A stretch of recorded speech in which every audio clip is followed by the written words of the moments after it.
Doctor గారు నమస్తే అండి. నమస్తే అండి. డాక్టర్ అంటే ప్రాణాలు పోస్తారు. మాకెంత బాధున్నా తగ్గిస్తారు. సో, డాక్టర్‌ని మేము దేవుడితో పోలుస్తాము. దేవుడిలాగే చూస్తాము. అలాంటి డాక్టర్స్‌కి అన్యాయం జరుగుతుంది. ఇప్పుడు జరిగిన ఈ కలకత్తా ఇన్సిడెంట్ అయితే అందరి కళ్ళు చెమరుస్తున్నాయి. సో, ప్రతి ఒక్కరు కూడా మాట్లాడుకుంటున్న పరిస్థితి. అసలు ప్రొటెక్షన్ ఎక్కడుంది? ఒకటి డాక్టర్ అనే కాదండి. అసలు మహిళకి ప్రొటెక్షన్ ఎక్కడ ఉంది? ఇప్పుడు యెస్. మీరు సమాజంలో చూసుకున్నట్టయితే మనం ఎంతో ముందుకు వెళ్ళాం. 78 years of completion of independence. 78th year లోకి వచ్చాం మనం. ఇంకా మహిళగా మనకి ఇంకా ప్రొటెక్షన్ లేదు. చిన్న పిల్లల దగ్గర నుంచి చూసుకున్నట్టయితే ఎవరికి ప్రొటెక్షన్ ఉందండి? ఎవరికీ లేదు.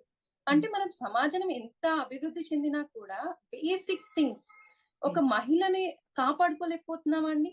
వర్క్ ఎన్విరాన్మెంట్ ఇంట్లో యెస్. ఒంటరిగా ఉన్నారు, సరే అటాక్ అవుతుంది అంటే okay, understandable. Abandon place okay, ఎవరు లేని ప్రదేశంలో అవుతుంది, సరే ఓకే, ఎవరు లేరు కాపాడడానికి అనుకోవచ్చు. ఒక government hospital, not even private hospital, government హాస్పిటల్లో రద్దీ ఎంతగా ఉంటుందండి?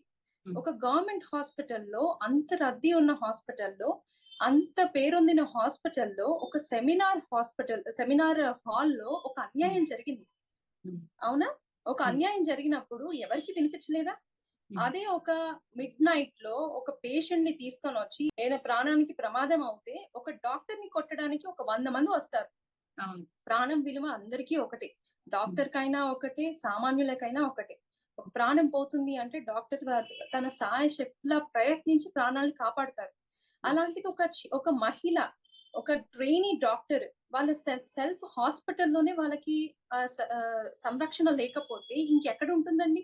అది కూడా ఒక గవర్నమెంట్ రన్ హాస్పిటల్, అంత ప్రైవేట్ రద్దీగా ఉన్న హాస్పిటల్స్ లో కూడా మనకి సేఫ్ ఎన్విరాన్మెంట్ లేదా? ఎవరు పట్టించుకోనంతగా అబాండెండ్ హాస్పిటల్ కాదు కదండి. ఒక మహిళకే సురక్షిత లేదు. అది ఎక్కడ లోపిస్తుంది మనకి? మన సొసైటీలోను మన వాల్యూస్ లో మనం పోగొట్టుకుంటున్నాం. ఒక మోరల్ థింగ్స్ కూడా మనకి లేవు.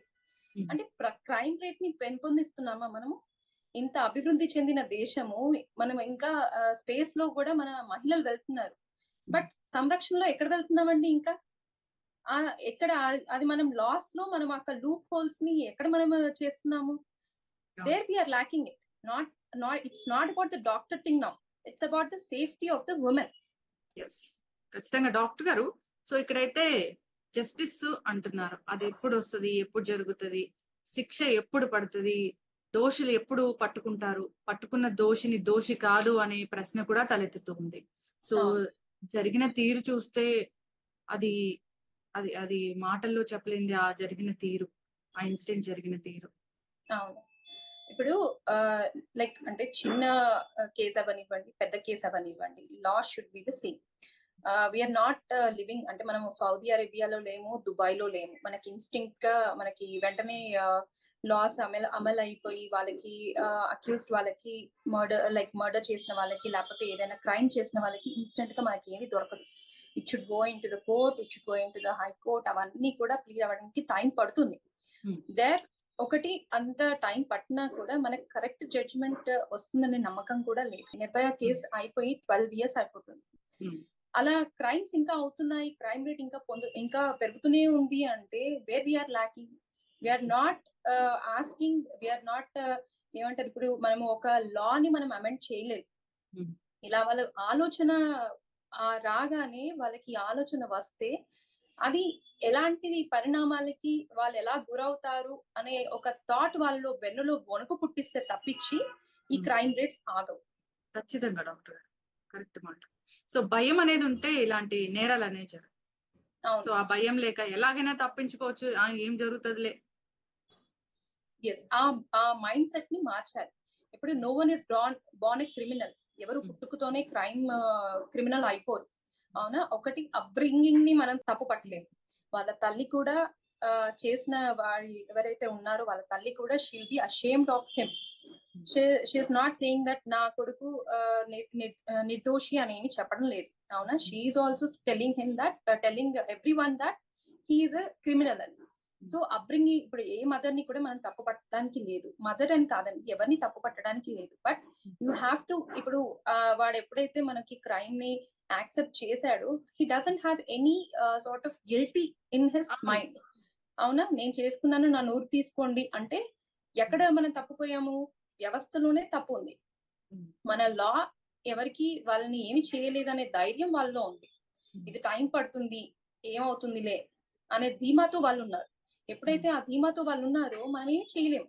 అవునా, Yes. వీ కెన్ ఆ అగ్రెషన్ మనలో మనకు వస్తుంది తప్పించి వీడు చేశాడు, తప్పు చేశారు, సో వాళ్ళకి ఆ ధైర్యం వచ్చింది. ఇప్పుడు మనము ఉగ్రోక్షంగా మారుతాం తప్పించి he's not even turning into వాళ్ళకి ఆ తప్పు చేశామనే ఇది లేదు. Yes, yes. సో తప్పు ఎవరిదైనా కావచ్చు, లైక్ మనలో మనకు మార్పు తెచ్చుకుంటే తప్పించి మనం వాళ్ళని క్రైమ్ రేట్ పెరగకుండా ఆపితే, ఆ లా తెస్తే తప్పించి మనం ఈ క్రైమ్ రేట్స్ ని ఆపలేము. సర్కమ్స్టాన్సెస్ ని, సొసైటీని మనలో మనం మార్చుకుంటే తప్పించి మనం ఏమి చేయలేము. Yes. ఖచ్చితంగా డాక్టర్ గారు, మీ అందరు కూడా పీజీలు చదువుకొని పెద్ద పెద్ద డాక్టర్సే. సో అయితే 36 అవర్స్ డ్యూటీ అంటున్నారు, చాలా అలసిపోయి నిద్రపోయారు అంటున్నారు డాక్టర్. ఒక డాక్టర్ కి అన్ని అవర్స్ డ్యూటీ అనేది కంటిన్యూస్ గా ఎందుకండి? ఆ, చూడండి, నేను ఒకటి చెప్తానండి. నేను ప్రైవేట్ కాలేజ్ లో పీజీ ప్రైవేట్ కాలేజ్ లో నేను ఎంబీబీఎస్ చదివాను. ప్రైవేట్ కాలేజెస్ లో కానివ్వండి, గవర్నమెంట్ కాలేజ్ లో కానివ్వండి, డ్యూటీస్ వేసినప్పుడు నైట్ డ్యూటీస్ లో పడుకోవడం అంటూ ఏమీ జరగదు. For half an hour, 1 hour. ఇప్పుడు కూడా నేను చదువుకుని ఆల్మోస్ట్ 14-15 years అవుతుంది. ఓకే, ఇప్పుడు కూడా ఏ డాక్టర్ కి కూడా, లైక్ ఎవరైనా డ్యూటీ చేసే వాళ్ళకి ఎవరికి కూడా ప్రాపర్ గా వసతులు అన్నవి లేవు. Okay, we have to sleep in some ward rooms, okay, which doesn't have proper facilities. Okay, so వాటికి ప్రాపర్ ఫెసిలిటీస్ అన్నవి లేవు. ఏ గవర్నమెంట్ హాస్పిటల్లో doctor 3 AM to morning 10 AM వరకు కనిపించకుండా ఉంటే, ఎవరు కూడా డ్యూటీలో ఉన్న డాక్టర్ కనిపించకపోతే ఎవరు వెళ్ళి చూడరా? చూస్తారు కదా. సో ఇప్పుడు అనుమానం ఎవరికైనా వస్తుంది, కానీ నిజాలు అన్నవి బయట పెట్టాలి. పీజీ చదువుకున్నప్పుడు ఎంత కష్టపడతామో తెలుసు. నైట్ అవుట్స్ చేసి చదువుకుంటాం, నైట్ నిద్రపోకుండా చదువుకుంటాం. డ్యూటీ చేసినప్పుడు కూడా 36 hours డ్యూటీ అంటే ఒక్కరే ఉండరు. They'll be having multiple nurses ఉంటారు, లైక్ ట్రైనీ డాక్టర్ తో పాటు ఇంకొక డ్యూటీ డాక్టర్స్ ఉంటారు. పీజీలో చదివే వాళ్ళకి ఇంకా మళ్ళీ డ్యూటీ డాక్టర్స్ కూడా ఉంటారు. మల్టిపుల్ పీపుల్ ఉంటారు, ఒక్కరు ఉండడం అంటూ ఏమీ జరగదు. Okay, but only thing is she was left alone, not alone, she was left alone. Wantedly she was left alone. It is all the probe, it's all a political probe which is going into 36 hours duty చేయడం ఏమీ పెద్ద విషయం ఏం కాదు. ఎవరైనా, మేము doctors ఎవరైనా చేస్తాం. But she was wantedly she was given 36 hours duty because తనకి మల్టిపుల్ అంటే చాలా రోజుల నుంచి she was being threatened by multiple departments to not to go in to other things. వేరే డ్రగ్ ర్యాకెట్స్ కానివ్వండి మల్టిపుల్ అవుతున్నాయి కాబట్టి she was given that and she was left alone. CC cameras లేవు గవర్నమెంట్ హాస్పిటల్స్. ఇప్పుడు ఏదైనా mandatory CC cameras పెడుతున్నారు. పక్కా plan ప్రకారం జరిగింది. అంత పాశవికంగా డాక్టర్ గారు. సో ఒక డాక్టర్ అంటే డాక్టరే కదండి ఎట్లయినా. ఒకటి డాక్టర్ అంటే డాక్టర్ అండి, కానీ బేసిక్ థింగ్ ఏంటి, ఒక అమ్మాయికి ఇప్పుడు మనము భారతదేశంలో మహిళల్ని దేవతలుగా పూజిస్తారు. దేవతలుగా పూజించమని మేము అడగటం లేదు, మనుషులుగా గుర్తించండి చాలు. అది తోటి gender bias, gender inequality, okay, అది లేకుండా ఉంటే, జెండర్ ఈక్వాలిటీ ఉంటే ఎవరు కూడా తప్పు చేయరు. అలా అని చెప్పి ఏ మహిళ కూడా తప్పు చేయడం లేదు అనట్లేదు, అవుతాయి. కానీ ఇలాంటి రేప్, మర్డర్డ్ ఇవన్నీ కూడా ఇప్పుడు almost like it's been like 8th August కైండ్. నౌ 20th August ఇవాళ. అవునా, ఇన్ని డేస్ అయినా కూడా స్టిల్ ప్రొటెస్ట్ అన్నవి జరుగుతూనే ఉన్నాయి, స్ట్రైక్స్ అన్నవి జరుగుతూనే ఉన్నాయి. It's been into Supreme Court case ఇంకా నడుస్తూనే ఉన్నాయి. సో ఇవన్నీ కూడా డే బై డే మనం అప్డేట్స్ చూస్తున్నాం, కానీ we're not getting into a conclusion or what ఇది అయిపోయింది, like what has to be done, న్యాయం ఎక్కడ ఉంది. ఒక్కొక్కటి బయటకు వస్తుంది తప్పించి దీనికి అంతు అన్నది మనకి దొరకడం లేదు. ఖచ్చితంగా డాక్టర్ గారు. సో మార్పు అయితే రావాలి, ప్రతి చోట ప్రొటెక్షన్ అనేది ఉండాలి. సో విద్యా వ్యవస్థలో కూడా చాలా మార్పు రావాలి. ఎథిక్స్ అనేవి మనకు ఖచ్చితంగా పిల్లలకి ఇచ్చేలాగా ఉండాలి. సో మన విద్యా విధానం కూడా. Yes, I appreciate. ఇప్పుడు మనకి స్కూళ్ళల్లో గుడ్ టచ్, బ్యాడ్ టచ్ దాని గురించి ఎడ్యుకేషన్ అన్నది ప్రొవైడ్ చేస్తున్నారు. బట్ ఆ ఆలోచన ఇంతవరకు ఎందుకు రాలేదు? హ్మ్. ఈ ఆలోచన ఇప్పుడు ఎందుకు వచ్చింది? ఈ హ్మ్. లైక్ ఈ 2023, 24 ఇన్ని ఇయర్స్ తర్వాతనే ఆ గుడ్ టచ్, బ్యాడ్ టచ్ గురించి నేర్చుకోవాలనే అవగాహన ఎందుకు వచ్చింది? హ్మ్. మనం చూస్తున్న సమాజంలో చూస్తున్న మార్పుల నుంచి మనం కొంచెం నేర్చుకున్నాం. అవునా? పిల్లల్ని చిన్న వయసులోంచి మనం అన్ని కూడా ఇవన్నీ నేర్పించాలి. సో దట్ హ్మ్. వాళ్ళకి ఒక ఆలోచన వస్తుంది అని. At the same time you have to stop them from bad environments also. Like ఇప్పుడు మొబైల్స్ ఉన్నాయనుకోండి, పిల్లలకి ఇప్పుడు మొబైల్స్ అలవాటు అయిపోతున్నాయి. కోవిడ్ టైం నుంచి చూసుకున్నట్టయితే మీరు ఈ క్లాసెస్ అని, డిజిటల్ లెర్నింగ్ అని అవన్నీ అలవాటయ్యాయి. మధ్య మధ్యలో యాడ్స్ వస్తాయి. అవునా? ఆ యాడ్స్ లో they don't know what's happening. They don't have hmm. Any idea. Ads వస్తాయి, చూస్తారు, పాన్ సైట్స్ వస్తాయి, అవన్నీ చూస్తారు. But you have to stop it. ఇప్పుడు క్రైమ్ రేట్ పెరుగుతుంది, సైబర్ హ్మ్. క్రైమ్స్ పెరుగుతున్నాయి. అవన్నీ అరికడితేనే కదా మనం గుడ్ థింగ్స్ అనేవి నేర్చుకోగలుగుతాం, వాళ్ళు కూడా ఇంప్లిమెంట్ చేయగలుగుతాం. యెస్. యెస్. అంతేకాకుండా ఇప్పుడు స్కూల్స్‌లో మనం డ్రగ్స్ చూస్తున్నాము. ఇలాంటి పెద్ద అవును. పెద్ద కాలేజెస్‌లో డ్రగ్స్ చూస్తున్నాము. సో, ఇదంతా పెద్ద మాఫియా లాగా ఇదొక పెద్ద బిజినెస్, ఏదో బిజినెస్ కోసం పెట్టినట్లుగా కనిపిస్తున్నాయి. సో, అవును. ఇలాంటి వాటిలో ఖచ్చితంగా మార్పు రావాలి. ఖచ్చితంగా చట్టం అనేది దీనికోసం పనిచేయాలి.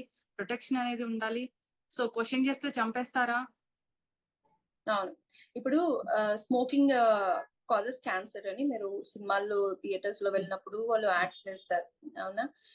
లైక్ క్యాన్సర్ పేషెంట్స్ వచ్చినప్పుడు hmm. Smoking is a cause for cancer, like hmm. Alcohol is a cause for cancer. Hmm. Paan, gutka తిన్నా క్యాన్సర్ వస్తుంది అని చెప్తాం. హ్మ్. అవునా? Then when you know that it is a cause, hmm. Why you need to sell it? Hmm. మీరు cigarette packet చూసినట్టయితే దానిపైన ఇంత cancer గడ్డతోని ఒక హ్మ్. మనిషి బొమ్మ అవును. ఉంటుంది. హ్మ్. తాగేవాడికి తెలుసు అది అలా ఒక రోజు వాడికి కూడా వస్తుందని. హ్మ్. అవునా? ఎవరికైనా వస్తుందని దాంతోనే ఉంటారు. బట్ హ్మ్. లైక్ అడిక్షన్ ఒకటి ఉంటుంది వాళ్ళకి. హ్మ్. మనిషి మైండ్ సెట్ ని మనము కొంతవరకు మార్చగలుగుతాం. రూట్ కాజ్ తీసేసాం అనుకోండి. ఇప్పుడు చిన్న పిల్లలు ఉన్నారు, స్క్రీన్ హ్మ్. చూడొద్దు, లైక్ ఫోన్ ఇవ్వను, తినేటప్పుడు హ్మ్. ఫోన్ ఇవ్వాలి, లేదు ఇవ్వను ఒక 2 రోజులు ఆపేసాం అనుకోండి, వాళ్ళకి వేరే లైక్ గేమ్స్ ఆడిపిస్తున్నాం, ఫిజికల్ యాక్టివిటీస్ ఇస్తున్నాం, మానుకుంటారు. అవునా? హ్మ్. చిన్నప్పటి నుంచి మనం అలా ట్రైన్ చేసుకుంటే పెద్దగా అయ్యాక కొంతవరకు మానుకుంటారు అని అంటాం. యెస్. యెస్. మరి వాళ్ళకి కూడా మనము ఇప్పుడు పెద్దగా అయ్యి అది వాళ్ళ క్యాన్సర్ గట్ట అయ్యేంత వరకు, లేకపోతే ఆల్కహాల్ కి అడిక్ట్ అయినంత వరకు మనకి రీహాబిలిటేషన్ సెంటర్స్ ఉంటాయి. హ్మ్. అంతవరకు వేసే వరకు ఎందుకు? ఆల్కహాల్ బ్యాన్ చేయండి. అవును. స్మోకింగ్ చేసే వాళ్ళకి సిగరెట్ ప్యాకెట్లు బ్యాన్ చేయండి. అవును. అసలు సిగరెట్లు అమ్మడం బ్యాన్ చేయండి. హ్మ్. వాటి నుంచి మీకు డబ్బులు వస్తున్నాయనే కదా మీరు అవి ఇంకా హ్మ్. అమ్ముతూనే ఉన్నారు. అవును. ఇన్ సోర్స్ ఆఫ్ ఇన్కమ్ అని మీరు అమ్ముతున్నారు. అవును. అవునా? When you ban the root cause, wear do you get the disease? Yes. Root cause ని బ్యాన్ చేసినప్పుడు డిసీజ్ కూడా ఉండదు కదా. We can yes. Live in healthy environment. ఇప్పుడు మనం ఆర్గానిక్ ఫుడ్స్ అని, ఆర్గానిక్ అవన్నీ తింటున్నాం తప్పించి హ్మ్. ఎప్పటి నుంచో తింటున్నారు. హ్మ్. అవునా? అప్పుడు ఇవన్నీ మనం ఇప్పుడు కొనుక్కొని తింటున్నాం. హ్మ్. అప్పుడు ఇంకా పండించుకున్నవి తినే వాళ్ళు ఇప్పుడు కొనుక్కొని తింటున్నారు. అవును. బేసిక్ థింగ్స్ ని మీరు స్టాప్ చేసినప్పుడు వి కాంట్ అది పెద్దగా అయ్యేంత వరకు మనం చూసుకోవాల్సిన అవసరం లేదు. యెస్. ఖచ్చితంగా డాక్టర్ గారు. సో, ఏదైతే డబ్బుల కోసం మనము మన ప్రభుత్వాలు ఏదైతే దాన్ని ఓకే చేస్తున్నాయో, అవన్నీ కూడా స్టాప్ చేయాలని కోరుకుందాం. ఇలాంటి డ్రగ్ మాఫియాలు ఎంటర్ అవ్వకూడదు ఇలాంటి విద్యా సంస్థల్లోకి. విద్యా సంస్థలే కాదు జనరల్‌గా ఎక్కడైనా కానీ, ఇలాంటివి ఎంటర్‌టైన్ చేయకూడదని కోరుకుందాం. చాలా గట్టిగా దీని గురించి ప్రయత్నాలు చేయాలి. తీవ్రంగా దీన్ని ఖండించాలని కోరుకుందాం డాక్టర్ గారు. జస్టిస్ అనేది జరగాలి. సో, ఖచ్చితంగా శిక్షలనేవి పడాలి. పడినప్పుడే మళ్ళీ రిపీట్ అవ్వకుండా ఉంటాయి. జాగ్రత్తలు తీసుకోవాలని కోరుతున్నామండి. ధన్యవాదాలు. Thank you.